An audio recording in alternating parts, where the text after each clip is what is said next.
Uma onda de documentos confidenciais da Marinha do Mar Negro veio à tona, e as consequências vão muito além da segurança nacional, agora a economia também está sob ameaça.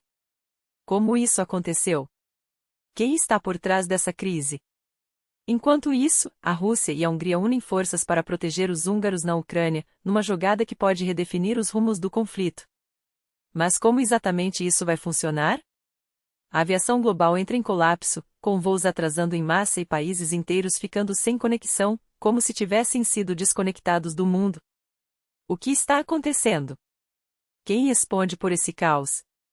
Milhares de passageiros ficam presos, aeroportos não dão conta, e a internet cai sem explicação. Será apenas um acidente ou há uma estratégia por trás disso? A OTAN se desintegra diante de nossos olhos, líderes se desentendem em público, postos de controle são fechados, e o discurso se torna cada vez mais agressivo. A Polônia reforça suas tropas na fronteira, será que a Europa está erguendo novos muros? E o que dizer da mobilização que desanda? Centros de alistamento militar são atacados, registros são destruídos, e o sistema parece estar à beira do colapso. O que está por trás dessa desordem? Enquanto isso, Trump desanca Elon Musk, chamando-o de fora de si, e a elite americana se divide numa briga pelo poder durante a crise no Texas. Tudo isso em apenas uma manhã de segunda-feira, dia 8 de julho. E tem muito mais, as notícias mais urgentes, os detalhes exclusivos que você não encontra em nenhum outro lugar. Você está acompanhando nesta, a fonte mais rápida e precisa sobre Rússia, Bielorrússia, Ucrânia e os bastidores do que realmente importa no mundo. Aqui, você fica sabendo primeiro, e com a informação que faz a diferença.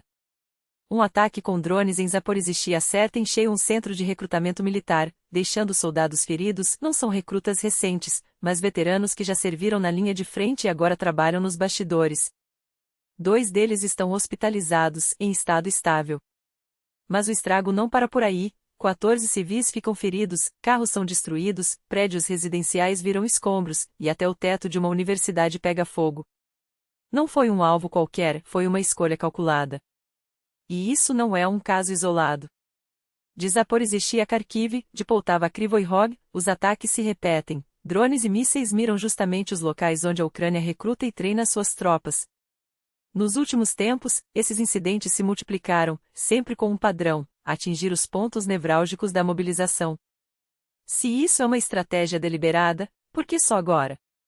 Será que Moscou enxergou uma brecha na capacidade ucraniana de convocar soldados? Para entender melhor, conversamos com o analista militar Ivan Stupak. Documentos queimados, registros perdidos, pessoas desaparecidas, o que resta? Quem está sendo procurado? Quem está sendo deixado para trás? Do outro lado, a Rússia parece estar agindo sem lógica, mas será mesmo?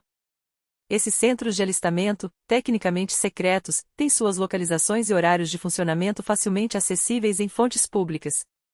Entre 9 da manhã e 8 da noite, dezenas de militares e civis circulam por esses locais, preenchendo papéis e se preparando para o fronte. Ou seja, um único ataque pode eliminar ao mesmo tempo soldados experientes e novos recrutas, que em poucos meses estariam na linha de frente. A mensagem é clara: a Rússia não quer só destruir infraestrutura, quer paralisar a mobilização. Quer espalhar o medo. Quer fazer com que ir a um centro de recrutamento se torne um risco de vida. E a tática está surtindo efeito. Depois de uma série de ataques, um desses centros em Zaporizhzhia foi oficialmente fechado para evitar se tornar o próximo alvo. O sistema de convocação está sendo empurrado para a sombra, numa tentativa desesperada de sobrevivência. Afinal, sem soldados, não há frente de batalha. Sem frente, não há defesa. Enquanto isso, Trump não poupa críticas a Elon Musk, ridicularizando sua ideia de criar um terceiro partido político. É patético ver alguém tão brilhante perdendo o rumo, disparou o ex-presidente antes de embarcar para Nova Jersey. Na visão dele, a tentativa de Musk é não só desnecessária como perigosa, o sistema bipartidário sempre funcionou. Inventar uma terceira via só vai gerar mais confusão. E completa, com ironia, ele pode até tentar, mas vai ser um show de horrores. Já a Rússia avança em seu plano de nos jogar de volta ao século passado, não de uma vez, é claro, mas aos poucos. Cortar a internet móvel, que antes era exceção, agora virou rotina. Desde a primavera, as interrupções só aumentam, mas o verdadeiro colapso veio em junho, depois que drones ucranianos, controlados por rede móvel, atacaram bases aéreas estratégicas russas. Agora, não são só as regiões de fronteira que ficam no escuro, o problema se espalha do sul ao extremo norte do país. Dados do projeto online revelam que mais da metade das regiões russas já sofreu com cortes. Só em junho, foram mais de 650 interrupções locais. E não é só a internet móvel, a fixa também cai, e até as ligações de voz são afetadas. Um mapa produzido pela Medusa mostra que não há lógica nos cortes, ou melhor, que a lógica é cada vez mais obscura. Regiões sem qualquer atividade militar, como Omsk, ficaram semanas sem conexão, a 2.500 quilômetros da Ucrânia. Já áreas críticas, como Belgorod, perto da fronteira, têm menos interrupções do que lugares como Krasnoyarsk ou Yakutia. Em alguns casos, os cortes coincidem com ataques de drones a alvos sensíveis, fábricas de armas, bases aéreas, usinas de energia. Mas até essa lógica falha. Há regiões estratégicas que mal são afetadas, enquanto outras, sem importância aparente, são castigadas com blackouts prolongados. Em maio e junho, algumas áreas bateram recorde de dias sem conexão. Nizhny Novgorod ficou 21 dias offline, Saratov, Tula, Omsk e Rostov tiveram 20 dias cada uma sem internet estável. O padrão é claro, a Rússia está se desconectando do mundo, peça por peça.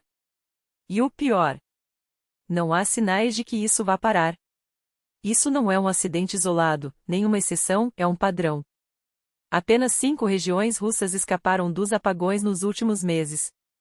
E não por falta de alvos, mas porque, em muitas delas, simplesmente não sobrou ninguém para reclamar. A desconexão já virou rotina. Uma rotina sem explicação, sem justificativa, sem sequer a decência de um comunicado oficial. Mas o caos não para por aí.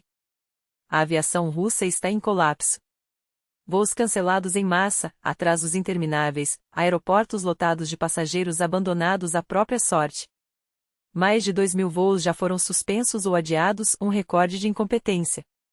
Os 3 principais aeroportos do país, Moscou, São Petersburgo e Nizhny Novgorod, são os mais afetados. Em Sheremetyevo, o epicentro do desastre, mais de 200 voos foram cancelados em um único dia, chegadas e partidas, sem aviso, sem explicação. As autoridades se limitam a murmurar sobre falhas técnicas ou a condições climáticas, mas ninguém acredita. A internet especula, os passageiros sofrem, e a Rússia aprende a viver sem conexão, sem voos, sem respostas. Enquanto isso, os partisãos ucranianos acertaram em cheio o calcanhar de Aquiles do Kremlin, sua sombria máquina de petróleo. Documentos secretos da frota do Mar Negro, obtidos pelo movimento de resistência ATES, revelam um esquema que pode desmoronar o império energético de Putin. Não são apenas rotas, tripulações ou horários de navios, são nomes, localizações, movimentações de tropas especiais. A Unidade 26, uma força de elite russa, monitora de perto essa frota fantasma, uma rede de centenas de navios civis usados para contrabandear petróleo, esconder identidades e burlar sanções. Segundo o Financial Times, são 4 milhões de barris por dia desviados para o bolso do Kremlin, um fluxo de dinheiro que mantém a guerra viva. Ivan Stupak, analista militar, é categórico: temos dados, mas não temos ação. Sabemos quais navios estão armados, quais estão vazios, quais rotas são mais vulneráveis, mas falta coordenação.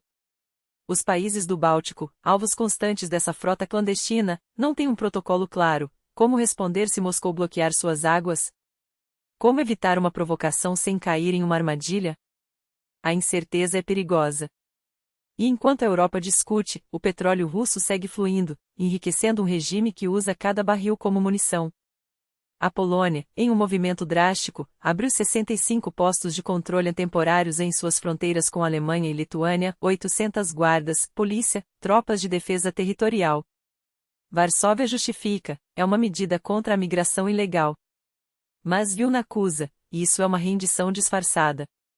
O presidente lituano, Gitanas Nausėda, não poupou palavras: a Polônia está exagerando, enquanto a verdadeira rota dos migrantes passa por Belarus e Letônia. O problema é antigo, a UE ainda não consegue controlar suas fronteiras externas. E agora, ao fechar as internas, está admitindo fracasso. O que era impensável, barreiras entre aliados, vira realidade. A cada muro erguido, a ideia de uma Europa unida se esvai. Enquanto isso, Lavrov, com a arrogância de sempre, lança um ultimato disfarçado de uma proposta de paz. A Ucrânia deve aceitar sua desnazificação ou desmilitarização em um tratado, abandonar as reclamações territoriais, levantar as sanções e, pasme, devolver os ativos russos congelados. Ou seja, assinem sua rendição, entreguem suas armas, esqueçam o que perdemos, nos paguem por nossa guerra, e aí conversamos. Não é diplomacia. É chantagem. Mas o Kremlin não para por aí.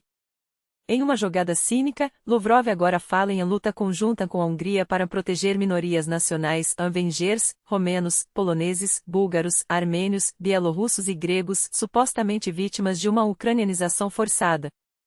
Orbán, sempre útil, entra no jogo. Coincidência? Claro que não. Moscou precisa de aliados dentro da UE, e Budapeste é a porta de entrada perfeita para semear discórdia. Enquanto a Europa se divide, os Estados Unidos enfrentam sua própria tempestade. No Texas, enchentes arrasadoras ceifaram vidas em questão de minutos. O acampamento infantil Michigan virou uma armadilha mortal, dezenas desaparecidas, entre elas crianças e a diretora, que tentou salvar os pequenos até o último segundo. As operações de resgate seguem, mas o dano já está feito. E enquanto o país chora suas vítimas, Trump, sempre atento ao momento político, já se movimenta para capitalizar a tragédia, prometendo apoio total aos afetados. A mensagem é clara: o mundo está queimando, e a Rússia está jogando gasolina. Sanções que não pegam, fronteiras que se fecham, aliados que se dividem, tragédias que se multiplicam.